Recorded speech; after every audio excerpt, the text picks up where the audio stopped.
Boa noite, irmãos, boa noite, irmãs. Graça e paz da parte de Cristo, nosso Senhor, nosso Mestre, nosso Salvador.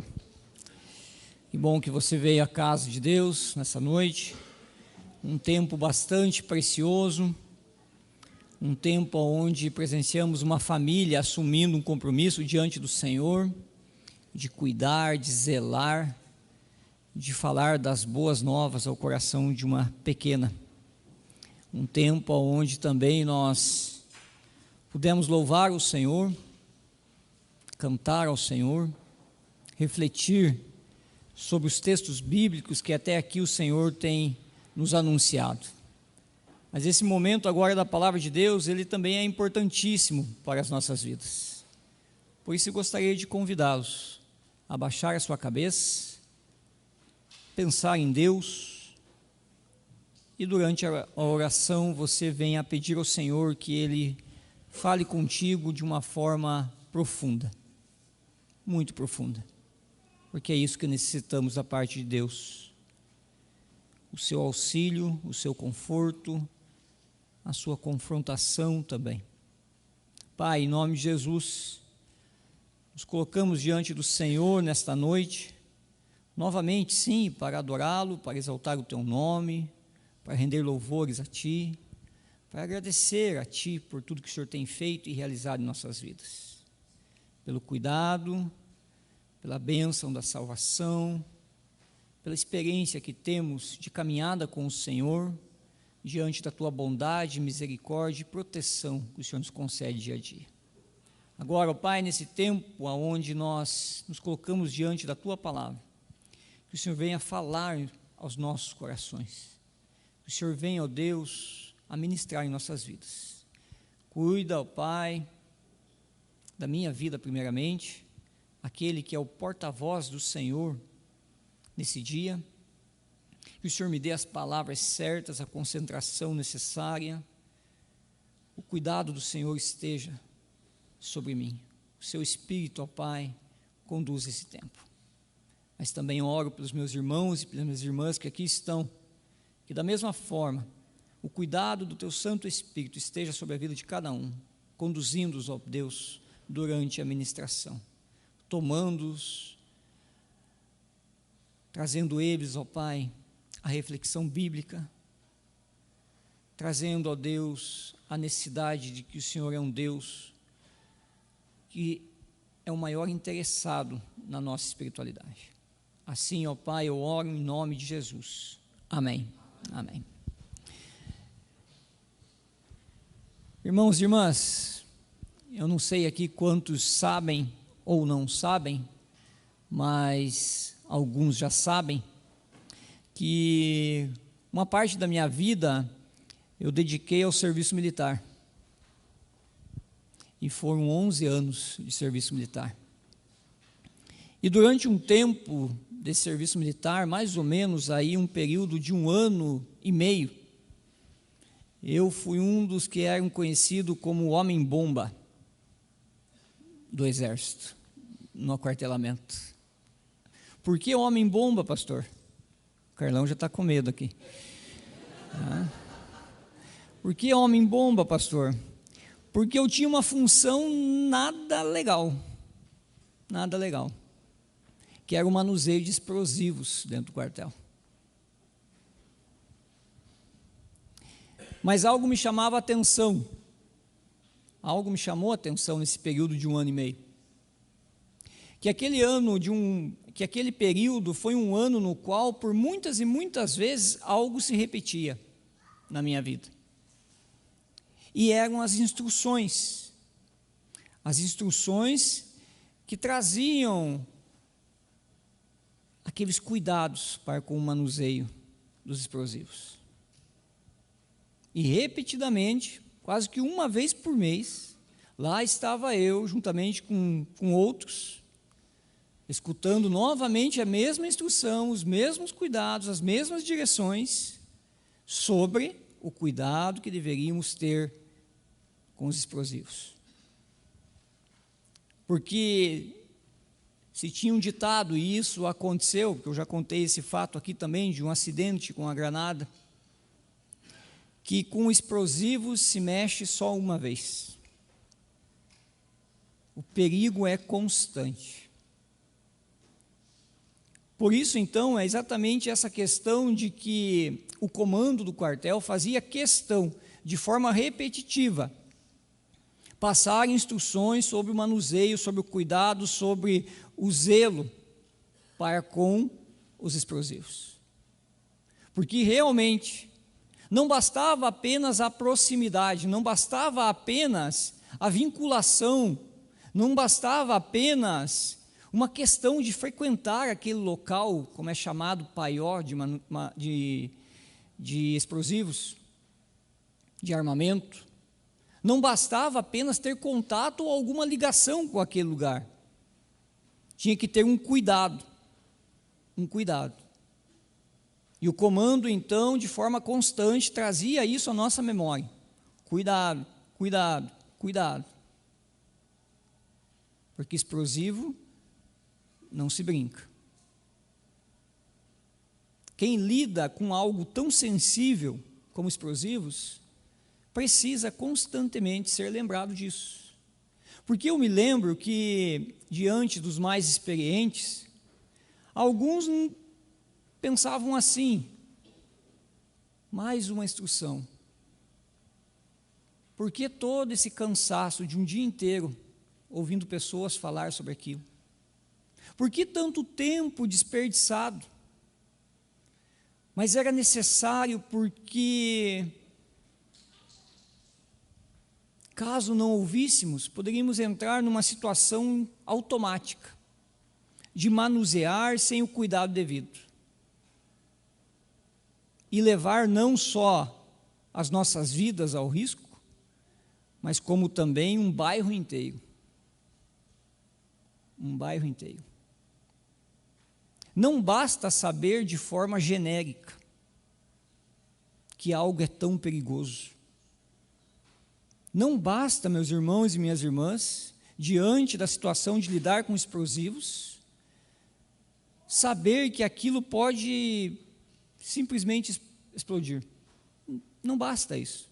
Tem que ter um cuidado, um zelo, tem que manter uma consciência viva, renovada, um senso de responsabilidade. A todo momento precisamos reativar a atenção para com aquilo. E era por isso, então, que essa prática, ela se repetia constantemente no quartel. E eu pensava nisso, que a vida cristã não é muito diferente disso. E eu vou te explicar por quê. Porque também corremos o risco de entrar no modo automático. Corremos o risco da nossa mente se encher de informações sobre os mais diferentes temas, sobre os quais envolve a espiritualidade cristã, temas bíblicos, doutrinas, teologia. Todavia, de forma genérica, de forma a não a praticar isso. Sabemos sobre comunhão, sabemos que ela é importante, sabemos que a palavra de Deus é importante, sabemos que a oração é importante, sabemos que precisamos cumprir nossa missão no mundo, mas saber apenas não basta, não é mesmo? Não basta. Tomar conhecimento desses temas não basta. É necessária a prática. Nós ouvimos sobre comunhão, mas quando olhamos para as nossas relações, dentro da nossa igreja até mesmo, dos nossos círculos de comunhão, nós percebemos que a nossa comunhão, na verdade, não causa impacto na vida do outro. É apenas um encontro superficial, rasos, sem profundidade, sem gerar impacto, transformação e edificação na vida do outro. Quando nós ouvimos sobre missões, o tempo todo temos ouvido sobre isso, e de repente a nossa mente vai se acostumando com o assunto, e vai se acostumando. Todavia nós não agimos com urgência diante da missão que temos. Todos nós sabemos que a palavra de Deus é poderosa, que Deus fala por meio dela, que na palavra de Deus encontramos aquilo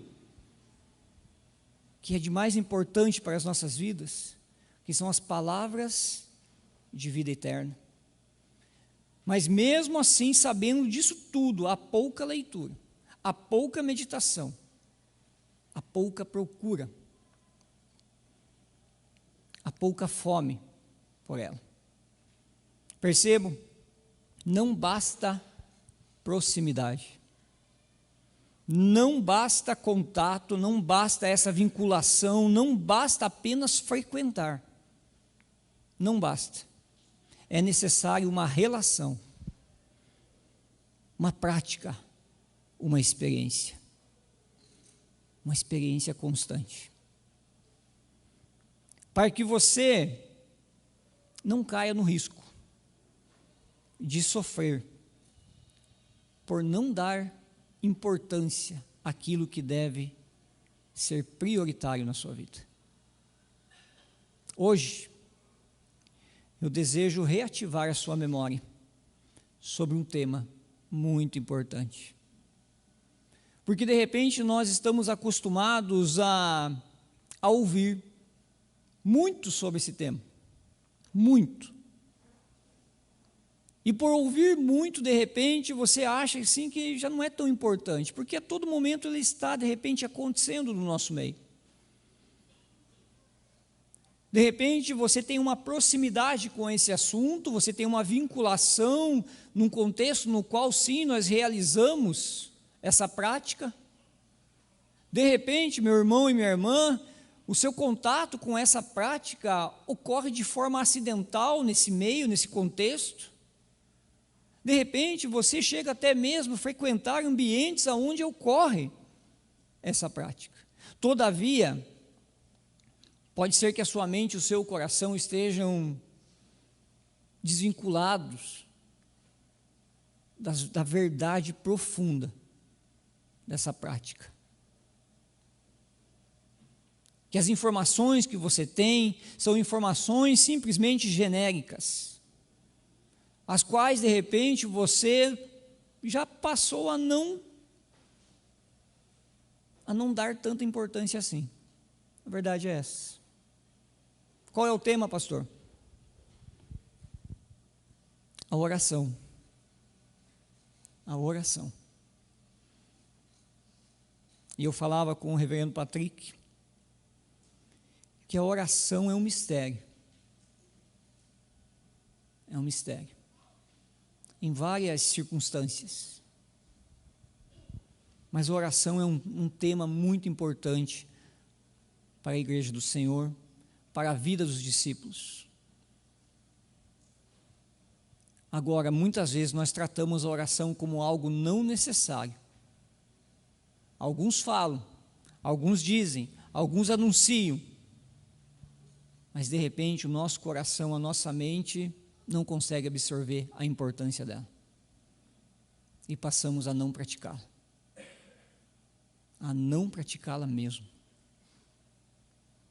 Por isso, quero convidá-los a abrir a palavra de Deus no Evangelho de Marcos. Evangelho de Marcos, capítulo de número 1. Nos versículos 35 a 39. No Evangelho de Marcos encontramos 3 momentos no qual o Senhor Jesus está orando. 3 momentos. E eu quero começar do fim para o início. O último momento é o momento que está registrado lá no capítulo 14. Não precisa abrir lá não, tá? Mantenha aí aberta no capítulo de número 1, dos versículos 35 a 39. Mas o último registro está lá em Marcos, capítulo 14, versículo 32. Que é aquele momento no qual o Senhor Jesus está angustiado. É naquele momento que o Senhor Jesus está sendo entregue para os soldados, e dali em diante viria a prisão, viria os açoites, viria o julgamento, viria a humilhação, viria o quê? A cruz. E chegaria na morte. E ali o Senhor Jesus diz: então foram a um lugar chamado Getsêmani. Ali Jesus disse aos seus discípulos: sentem-se aqui, enquanto eu vou orar. O segundo momento aqui, que está no meio do livro do Evangelho de Marcos, está lá em Marcos, capítulo de número 6, versículo 46, que diz assim: e tendo-os despedido, ele subiu ao monte para orar. Esse momento aqui é aquele momento posterior à multiplicação dos pães e dos peixes, a primeira multiplicação, e o momento anterior, no qual o Senhor Jesus anda sobre as águas. Então, no meio desses dois momentos, o Senhor Jesus envia os seus discípulos para o mar e diz assim: agora vocês vão, eu vou continuar aqui me despedindo das multidões, vou orar e depois vou até vocês. É exatamente nesse momento. Mas o momento no qual eu gostaria que você hoje fixasse os seus olhos e o seu coração é em Marcos capítulo 1, versículo 35 e 39, que diz assim: tendo-se levantado de madrugada, quando ainda estava escuro, Jesus saiu e foi para um lugar deserto e ali orava. Simão e os que estavam com ele procuraram Jesus por toda parte. Quando encontraram, lhe disseram: todos estão à sua procura. Jesus, porém, lhes disse: vamos a outros lugares, aos povoados vizinhos, a fim de que eu pregue também ali, pois foi para isso que eu vim. Então ele foi por toda a Galiléia, pregando nas sinagogas deles e expulsando os demônios.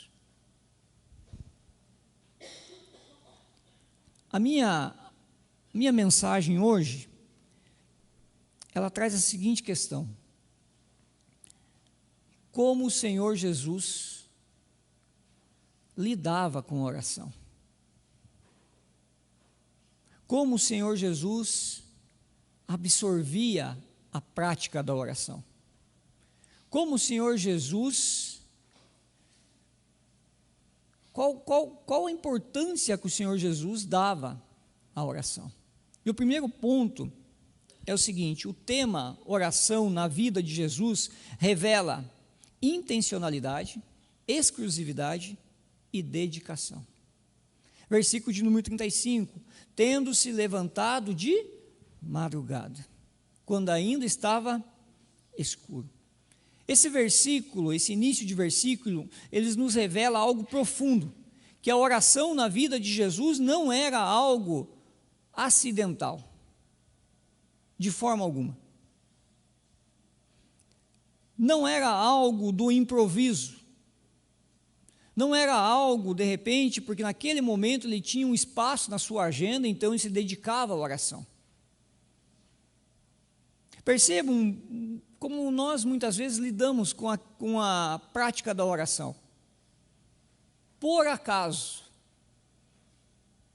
enquanto eu estava na espera de uma consulta médica, essa consulta médica, até o momento de eu ser atendido, eu fiquei ali durante 40 minutos, então eu orava ao Senhor.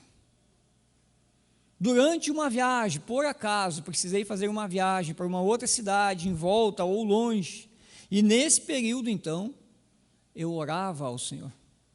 Por acaso, enquanto eu aguardava uma entrevista de trabalho, eu lembrei da oração e aproveitei para orar. Por acaso. Mas esse não é o reflexo na vida do Senhor Jesus.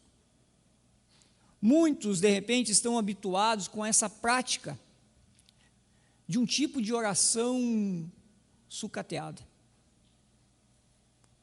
Eu lembro que um irmão contava com muito louvor, dizendo assim: eu comecei a orar num dia, terminei no outro. Mas é que ele dormiu, acordou só no outro dia. Tá? Por isso que ele falava isso. De uma forma muito clara ele falava isso para nós. E eu ficava pensando, será que esse é o relacionamento que nós devemos ter com a oração?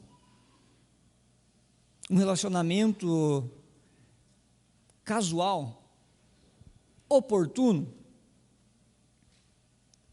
A A palavra nos diz que o Senhor Jesus tinha intencionalidade, tendo-se levantado de madrugada, quando ainda estava escuro. Não é uma questão de perder o sono, e então agora eu vou orar. Não. Trazendo para o nosso tempo, contextualizando, é colocar o celular com hora marcada, para que ele venha despertar, e assim você se desperte, e assim você busque o Senhor, por meio da oração, de forma intencional.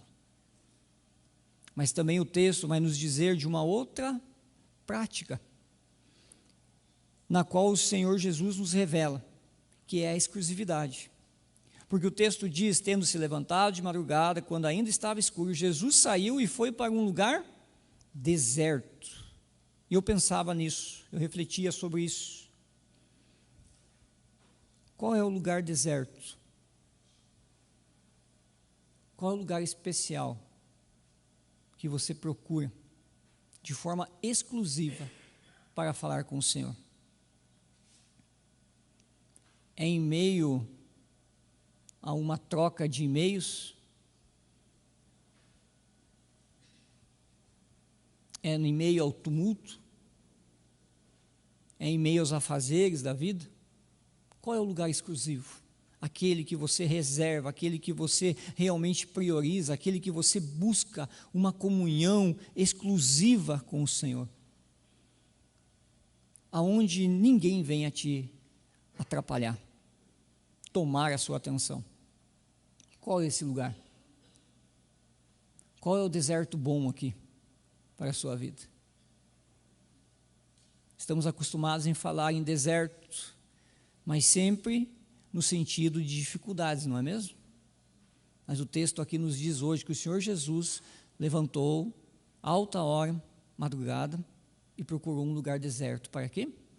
Falar com o Pai. Qual é o lugar deserto? Como você tem pensado na exclusividade?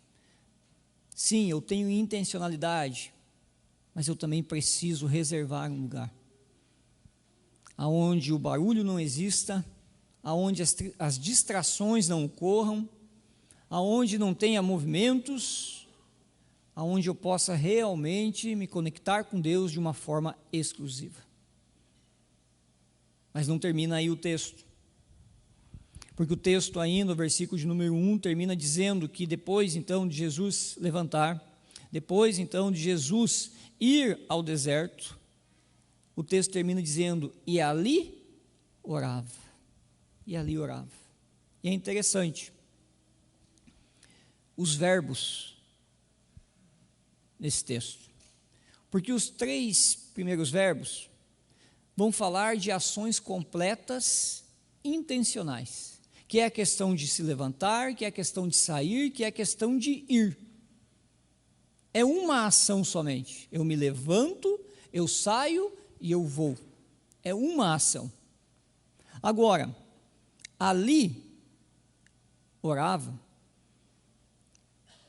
ou numa outra tradução diz, ali Jesus ficava, que aqui o verbo é ficar, nos leva não somente a uma ação completa, instantânea, mas nos leva a uma ação duradoura,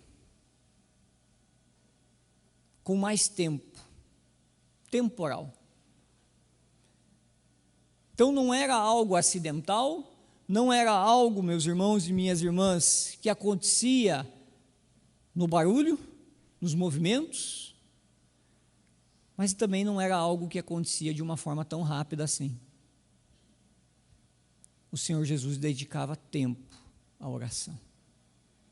Tanto que o texto vai nos dar a dica de que esse tempo realmente era um tempo longo, porque somente após o amanhecer que Pedro chega até ele e faz uma pergunta em seguida. Quanto tempo você dedica à oração?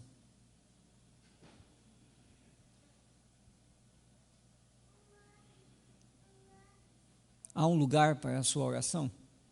De deserto, de exclusividade? Há intencionalidade na sua vida? Esse tempo é o meu tempo com Deus. Esse tempo é o qual eu aviso a minha própria família, que é o meu tempo com Deus. Esse tempo, seja de 1, 2, 15, 20, 3 horas ou minutos de oração, eu estou em contato com Deus.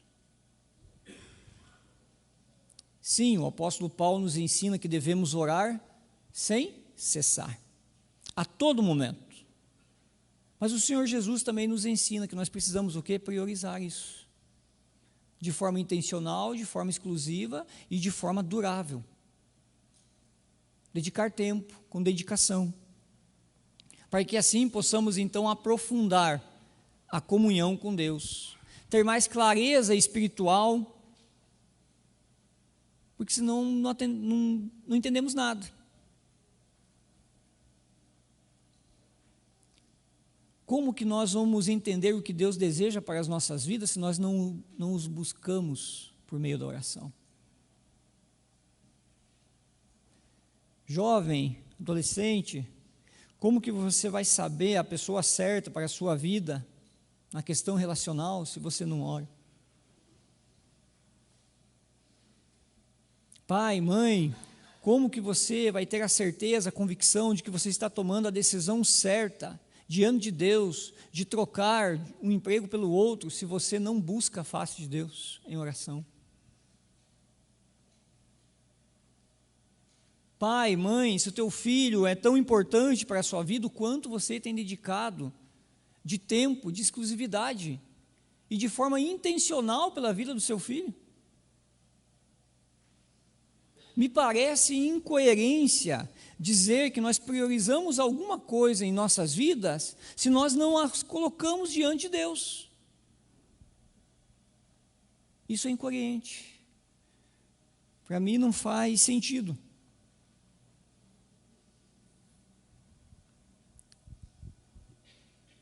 Mas o segundo ponto, o nosso tempo está voando. O tema oração na vida de Jesus concorre com as urgências e distrações do cotidiano. Aí vem a parte de Simão. Todos nós sabemos, né? Os historiadores contam que Simão, ele era, eu acho que ele é imperativo no nosso contexto de hoje, essa é a palavra, né? Imperativo, ele não parava, ele se adiantava, ele falava, meio que sem pensar muitas vezes.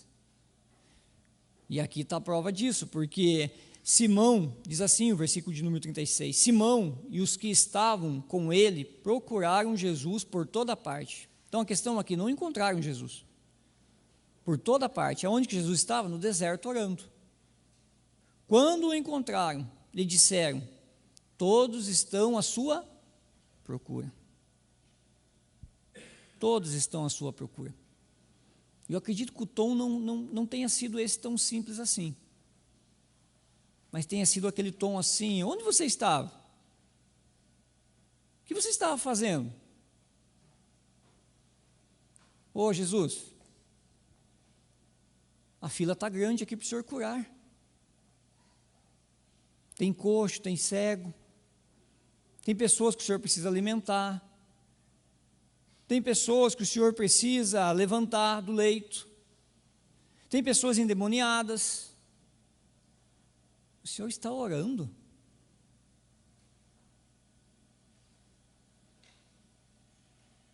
Não tem outro tempo para fazer isso?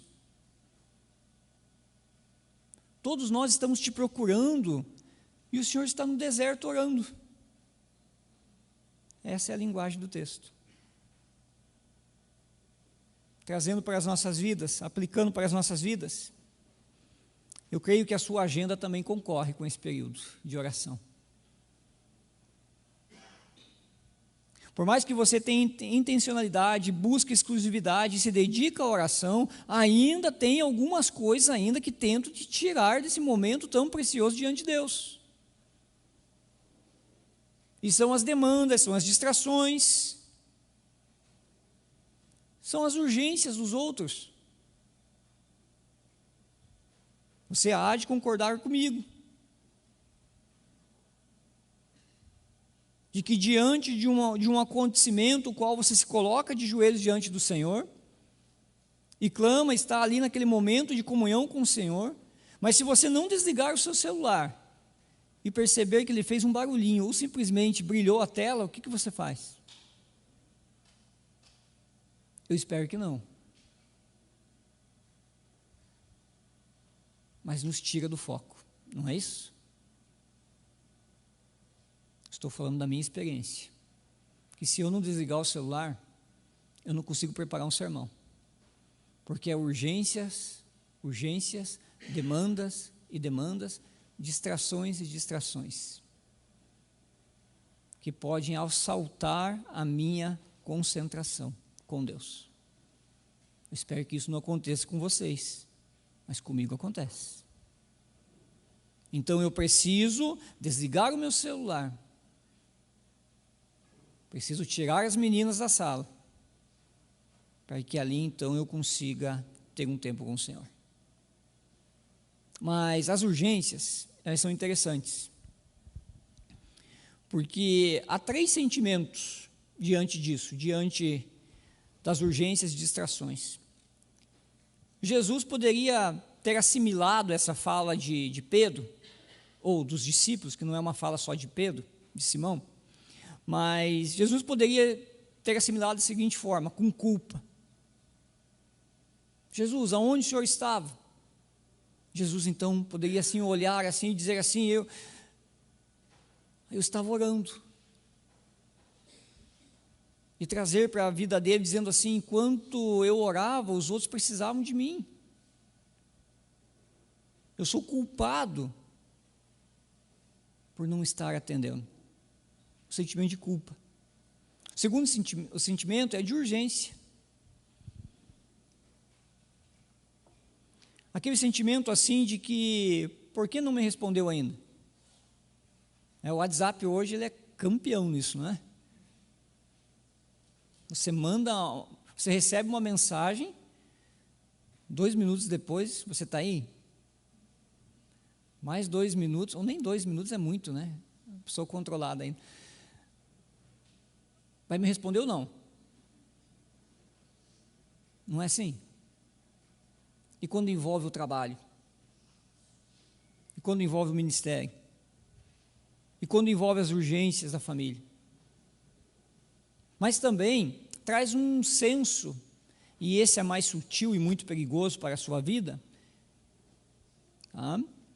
de pensar assim, enquanto eu oro, todos estão me procurando. Todos estão precisando de mim. Então, se todos estão precisando de mim, eu posso o quê? Romper o meu tempo com Deus. E atender às urgências dos outros. Por quê? Porque eu estou fazendo bem. Mas é interessante que na vida de muitos pregadores que ficaram reconhecidos no mundo pela sua piedade, eram aqueles que fechavam a porta do seu escritório ou do seu quarto e oravam de forma intencional, exclusiva e de uma forma dedicada, temporal, onde até o presidente dos Estados Unidos fez uma ligação para ele. E ele disse, agora eu estou falando com meu pai. Depois, quando ele foi advertido, como que você não atendeu o presidente dos Estados Unidos?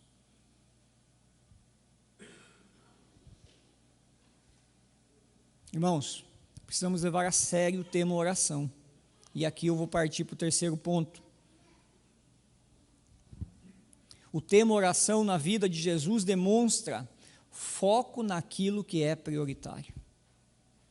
Todos estão à sua procura, Senhor Jesus. Jesus, porém, lhes disse, vamos a outros lugares, aos povoados vizinhos, a fim de que eu pregue também ali, pois foi para isso que eu vim. Então ele foi por toda a Galiléia, pregando nas sinagogas deles e expulsando os demônios. O contexto aqui é o seguinte, Pedro, e se você folhear a sua Bíblia um pouquinho para trás, Pedro teve a sua sogra curada. Isso quer dizer que Pedro estava em Cafarnaum, naquele contexto. E Jesus, então, quando sai na alta madrugada, ou quando ainda estava escuro, vai para o deserto, e ali então se colocava na presença de Deus. O que aconteceu no amanhecer? Muitas pessoas se colocaram à frente da casa, porque ouviram sobre Jesus. Mas Jesus então, quando é perguntado, aonde você está, Jesus? Jesus não dá nem desculpa. Jesus só apresenta a direção. Vamos a outros lugares, aos povoados vizinhos, a fim de que eu também pregue lá. A questão aqui é exatamente essa. O período de oração na vida de Jesus trazia a ele o foco naquilo que era prioritário. E qual era a prioridade de Jesus? O que era mais importante para a vida de Jesus? Era cumprir a missão de Deus. Mas para cumprir essa missão a qual recebeu de Deus, ele necessitava cumprir algumas profecias enquanto caminhava em meio ao povo. E aqui são duas profecias que acontecem na vida de Jesus, que se apresentam e ele cumpre. A primeira é que ele ia curar endemoniados e expulsar os demônios. E a segunda é que ele ia pregar por toda a região da Galileia, a Galileia dos gentios. Lá ele seria luz. Aplicação para as nossas vidas. A oração, ela tem o poder, sim, o poder de nos colocar no foco daquilo que é prioritário para as nossas vidas.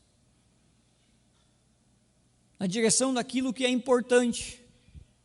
Jesus tinha a plena consciência do que era prioritário. Então ele organizava a sua agenda, ele organizava a sua vida com o foco naquilo que o Pai ordenava a ele. A sua agenda hoje. O que tem na sua agenda hoje? Qual é a lista das prioridades? Elas estão alinhadas com o foco na vontade do Pai? É interessante Jesus no Getsemane. Interessante no sentido assim de que Jesus poderia ter feito uma oração dizendo assim: Senhor, Pai, eu sou igual ao Senhor.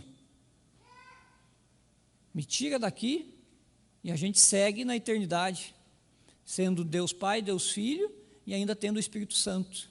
Não é isso? Mas Jesus diz assim: na minha humanidade eu sou fraco, mas eu quero que o Senhor cumpra em mim a sua vontade. É o senso de missão, é o senso de cumprimento da vontade de Deus.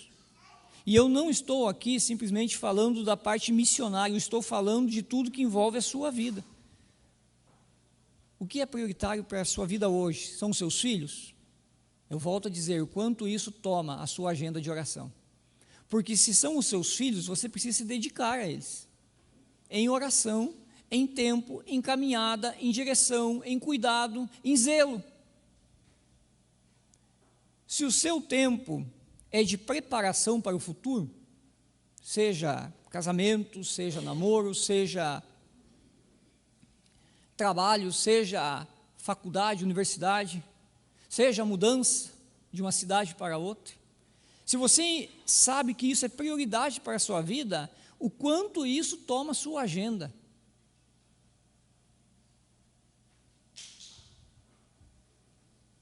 É o casamento? É a saúde? É a questão financeira? É o momento no qual agora você está servindo o Senhor? São as dificuldades? O quanto isso toma a sua agenda de oração? O quanto isso está na sua mente como algo prioritário da vontade de Deus para a sua vida, porque tem muitos aí que estão ordenando a Deus a fazer alguma coisa, não é isso? Infelizmente, esse é o nosso contexto.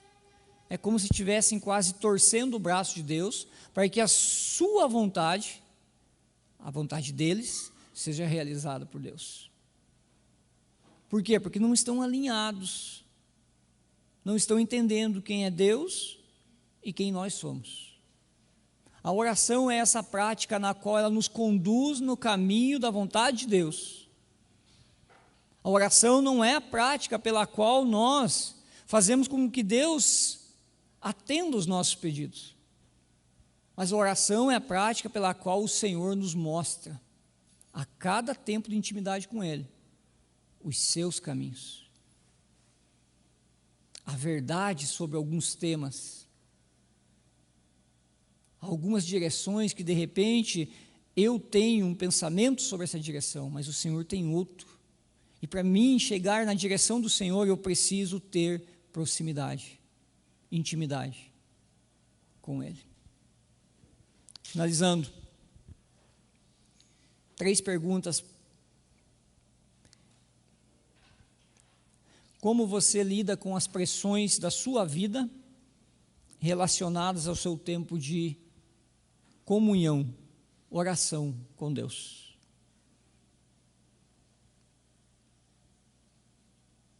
Como que você lida com isso? Porque realmente, se a gente não se perceber, se não tomarmos cuidado, nós saímos daqui, iniciamos uma semana de correria total, sem pensar na prática da oração. Segundo, você já elegeu um tempo, ou melhor, você já elegeu um lugar para um encontro com o Senhor de forma exclusiva? Lá na sua casa, no jardim da sua casa, no seu quarto, na sua sala, no sofá confortável, no seu escritório. Mas que esse lugar seja exclusivo, que marque os encontros com o Senhor de forma intencional. Terceiro, esse é o mais difícil. Esse é o mais difícil. Você, meu irmão e minha irmã, está disposta ou disposto a frustrar as suas expectativas sobre a sua vida no decorrer das orações? Porque é isso que Deus faz conosco. Nós começamos orando por uma intenção. Nós terminamos orando não mais por ela. Agora isso é benéfico. Isso é bondade de Deus para as nossas vidas. Porque eu e você não sabemos o que é bom. Mas Deus é bom. Ele sabe o que é bom para nós. Você pode orar na sua casa. Mas na coletividade, como igreja, nós temos 2 momentos de oração também. E eu preciso relembrar você sobre isso também. No domingo, às 6 horas da tarde. E na quarta-feira, às 20 horas. É um tempo precioso. É o mesmo tempo precioso que você tem na sua casa. Mas aqui como igreja. Que Deus abençoe a sua vida. E te direcione nesse sentido de que a oração é uma bênção nas nossas vidas. Se coloca em pé, por gentileza.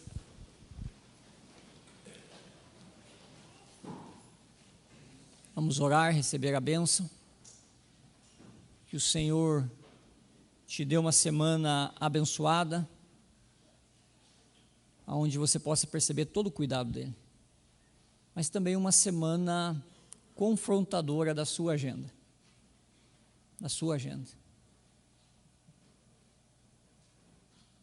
para que você realmente tenha intencionalidade na oração. Pai, em nome de Jesus, obrigado por esse tempo qual o Senhor falou aos nossos corações.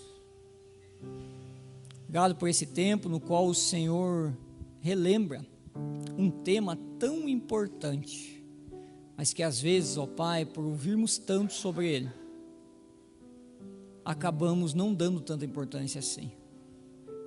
Obrigado a Deus porque o Senhor traz a nós um exemplo de alguém que, mesmo sendo Deus, tinha uma intimidade com o Pai, o Deus Filho.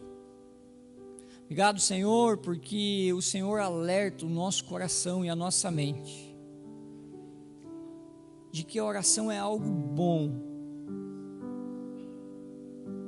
de que a oração faz bem à vida, de que a oração nos conecta com o Senhor e nos livra, ó Deus, dos nossos caminhos, dos nossos enganos, das nossas direções erradas. Obrigado, ó Deus, porque o Senhor tem conduzido as nossas vidas, mesmo diante, ó Pai, muitas vezes da nossa negligência com essa temática. Mas queremos provar mais do Senhor, dedicar mais as nossas vidas ao Senhor.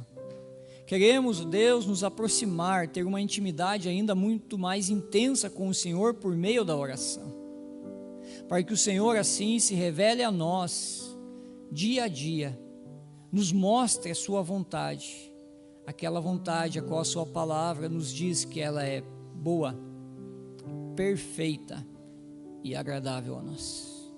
E nós te louvamos por isso, porque em algum momento da vida nós já experimentamos as respostas que tivemos por meio da oração, sejam elas, ó Pai, positivas ou negativas, mas ali nós experimentamos do Senhor. Nos encoraje, mexe conosco, nos tira, ó Deus, do conforto, mas também nos dá a sabedoria para lidar com a nossa agenda, para que tenhamos, ó Deus, intencionalidade diante do Senhor e exclusividade, dedicando cada vez mais tempo ao Senhor. Age, ó Pai, no nosso meio, e como igreja, ó Pai, que venhamos a relembrar também que a igreja é movida pela oração diante do Senhor. Nos abençoa em nome de Jesus.